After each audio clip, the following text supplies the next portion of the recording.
dengan saya pada mata pelajaran Bahasa Indonesia. Kali ini kita akan membahas materi tentang menulis surat lamaran pekerjaan.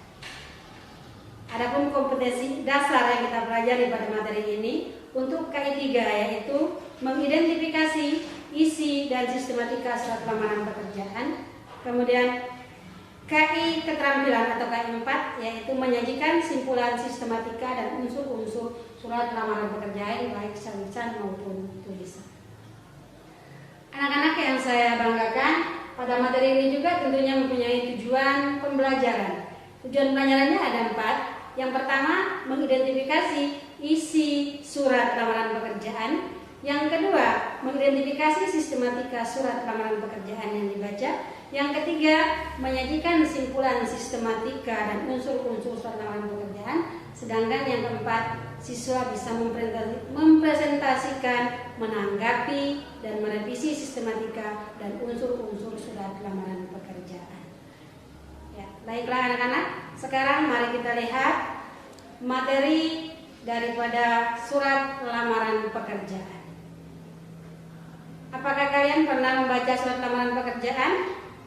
Iya, kalau tidak pernah membaca, mungkin nanti pada saat kalian tamat, kalian akan bisa membuat secara langsung. Untuk itu sekarang mari kita lihat bagaimana cara kita menulis surat lamaran pekerjaan. Kita lihat dari materinya dulu. Surat lamaran pekerjaan itu adalah surat yang dibuat atau ditulis oleh seseorang yang ditujukan kepada instansi, perusahaan, atau organisasi dengan maksud untuk melamar pekerjaan. Ya. Dalam surat lamaran pekerjaan ada 2 bentuk, yaitu ada surat lamaran pekerjaan berdasarkan iklan. Pada surat ini, pelamar harus menyebutkan sumber informasi dalam membuat surat, sedangkan jenis surat lamaran yang kedua, yaitu surat lamaran pekerjaan berdasarkan inisiatif sendiri.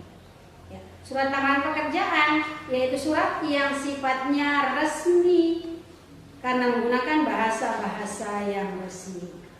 Adapun tata cara kita menulis surat lamaran pekerjaan, yang pertama, karena sifatnya resmi, kita harus menggunakan bahasa yang resmi, bukan bahasa yang bertele-tele. Kemudian yang kedua, kalimat yang digunakan harus kalimat yang singkat, jelas, dan padat, sehingga penerima surat langsung paham apa yang kita maksud. Kemudian yang ketiga, secara manual surat itu harusnya seperti itu, tetapi tergantung dari pihak perusahaan apakah kita diminta untuk mengetik atau menulis tangan. Selanjutnya, cara membuatnya yang keempat, kita harus memperhatikan kebersihan surat. Ini sangat penting. Di dalam kita menulis surat tidak diperbolehkan adanya coretan atau bekas titik. Selanjutnya, isi surat harus berisi jelas tentang data diri dan informasi-informasi penting tentang diri kita. Seperti ada daftar riwayat hidup, kemudian fotokopi identitas, dokumen-dokumen yang menjadi persyaratan. Dan jika perlu, kita harus melampirkan sertifikat untuk menambah nilai plus kita. Itu tata cara kita membuat surat lamaran pekerjaan anak-anak. Kemudian surat lamaran pekerjaan ini memiliki sistematika. Karena surat lamaran pekerjaan ini termasuk dalam surat yang sifatnya resmi. Sistematika dalam surat lamaran pekerjaan ada 9 di sini. Yang pertama, tempat dan tanggal penulisan surat. Tempat dan tanggal penulisan surat itu biasanya berada di pojok sebelah kanan. Dengan cara kita menulis tempat tanggal surat itu dengan benar. Adapun cara menulis tempat dan tanggal surat, yaitu nama tempat harus menggunakan huruf kapital, setelah nama tempat diberikan tanda koma, dan kemudian tanggal, nama bulan ditulis dengan huruf, diawali dengan huruf besar, kemudian tahun, tidak diperbolehkan adanya tanda baca di akhir tulisan tadi. Yang kedua, yang harus ada di dalam surat lamaran pekerjaan adalah hal atau perihal surat.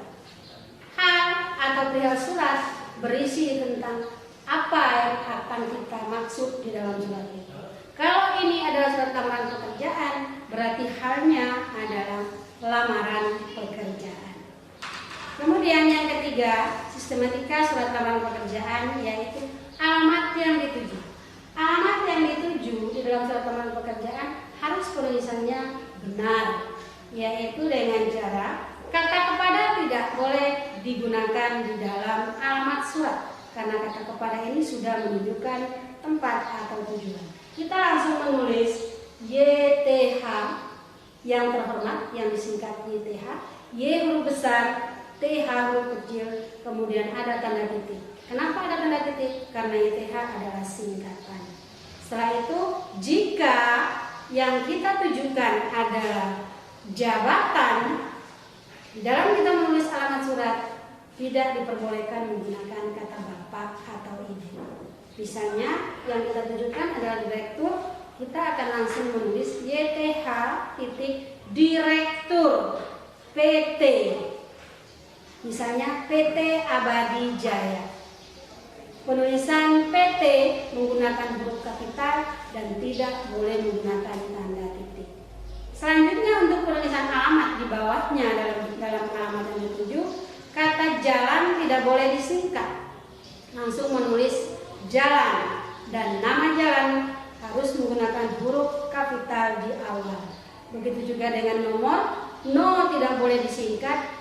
Kalau boleh langsung saja menulis nama jalan, misalnya Jalan Patimura 05. Kemudian di akhir nama daerah yang kita tuju, di situ pun tidak boleh menggunakan tanda baca apapun. Selanjutnya ada salam pembuka. Salam pembuka di dalam surat lamaran pekerjaan lazim kita menggunakan dengan hormat. Penulisannya juga harus benar. Cara kita menulis yaitu D menggunakan huruf besar, H huruf kecil, setelah itu tanda hormat. Selanjutnya setelah salam pembuka ada yang disebut dengan isi surat. Isi surat, dalam isi surat ada 4. Yang pertama ada paragraf pembuka, yang kedua isi surat, yang ketiga identitas pelamar, yang keempat daftar lampiran. Dalam paragraf pembuka di sini kita akan menyebutkan sumber informasi yang kita dapat tadi. Misalnya ya, berdasarkan iklan yang dimuat pada surat kabar Lombok Pos edisi 20 Januari 2021. Ini paragraf pembuka. Dan perlu kalian ketahui, di dalam penulisan nama surat kabar harus menggunakan huruf kapital di awal. Misalnya Lombok Pos tadi, kata Lombok L huruf besar, B huruf besar. Begitu juga penulisan tanggal dan bulan terbitnya surat kabar itu, nama bulan menggunakan huruf kapital.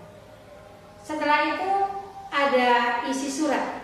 Biasanya isi surat itu dengan ini, di sini sudah jelas, saya mengajukan lamaran pekerjaan untuk menjadi tenaga marketing, misalnya pada perusahaan yang Bapak Ibu pimpin. Ini termasuk isi surat. Nah, perlu diketahui penulisan kata Bapak garis miring Ibu pada isi surat harus menggunakan huruf kapital di awal kata. Karena kata Bapak dan kata Ibu dalam isi ini merupakan kata sapaan. Selanjutnya ada identitas pelamar. Setelah isi, maka di situ akan ada pemberian namanya. Adapun data diri saya sebagai berikut titik 2 di sini. Dengan adanya tanda baca titik 2 berarti kalimat itu belum berakhir. Untuk itu, untuk penulisan pemberian di bawahnya identitas itu menggunakan huruf kecil. Misalnya nama N huruf kecil, tempat tanggal lahir T huruf kecil, dan seterusnya sampai ke bawah. Kemudian setelah itu ada daftar lampiran. Untuk memulai itu kita gunakan huruf awalnya huruf kapital seperti sebagai bahan pertimbangan. koma. Bersama ini saya lampirkan titik 2. 1, ya silakan dilampirkan apa yang menjadi persyaratan tadi yang kita temui di dalam iklan atau informasi yang kita baca. Selanjutnya, dalam surat sistematika surat lamaran pekerjaan ada paragraf penutup atau biasa disebut dengan penutup surat. Penulisan penutup surat di sini tidak perlu bertele-tele, singkat, jelas, dan terang. Seperti ini. Demikian surat ini saya buat atas perhatian Bapak garis miring Ibu. Saya ucapkan terima kasih. Di sini jelas kata Bapak dan kata Ibu juga menggunakan huruf awal huruf kapital karena berupa kata sapaan. Selanjutnya ada salam penutup. Salam penutup juga penulisannya sama dengan salam pembuka tadi, yaitu yang biasanya digunakan adalah hormat saya H huruf besar S huruf kecil koma.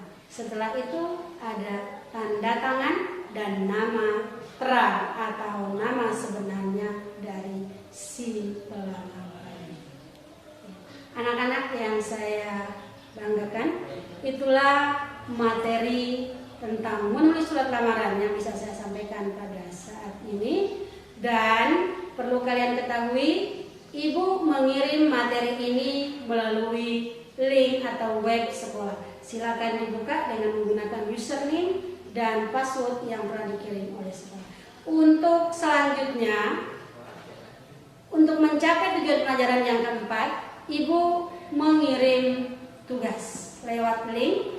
Silakan kalian membuka dan langsung menjawab jika ada materi atau hal-hal yang kurang jelas. Silakan kita lanjut bertemu melalui daring pada web atau lewat web sekolah. Anak-anak yang saya banggakan, mungkin ini saja yang bisa saya sampaikan. Semoga apa yang saya sampaikan ini bisa kalian pahami. Dan sekali lagi, jika ada pertanyaan, silakan kita bertemu atau berdiskusi melalui web. Terima kasih atas waktu dan kesempatannya. Billahi taufiq wal hidayah. Wassalamualaikum warahmatullahi wabarakatuh.